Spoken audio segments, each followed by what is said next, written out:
Men To'xtayeva Zamira, Buxoro oblast Vobkent rayonidanman. 3-4 yildan beri oyoq og'rig'idan qiynalaydim. Tizzalarimda yemirilish katta edi. Pay uzilgan edi. Juda ko'p joylarga borib davolandim. Juda operatsiyalar qildirdim. Og'riqdan enkayib, qomatim egilib qolgan edi. Hatto qo'shnilarim meni Alfiya deydi. Mana hozir mana shu vidani oltin patachalardan olib kiydim. 10 kunga foydasini sezdim. 15 kun 20 kunga og'riqlarim qayoqqa ketganini bilmadim ham. Shunday yaxshi narsa ekan.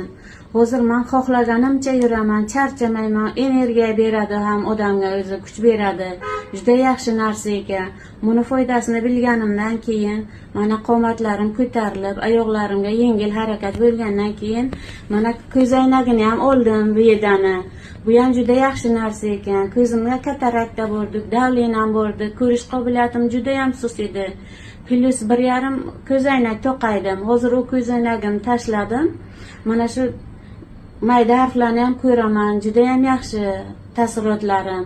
Veda kompaniyasiga rahmat. Mana shu Veda kompaniyasiga olib kelib shu mahsulotlarni tavsiya qilgan shu mana bu Avera yangamga ham rahmat. Baraka topsinlar iloyim. Hammalaringizga rahmat. Kompaniya iloyim bundan ham yuksalib, porlab, yashnab yursin. Rahmat, salomat bo'ling.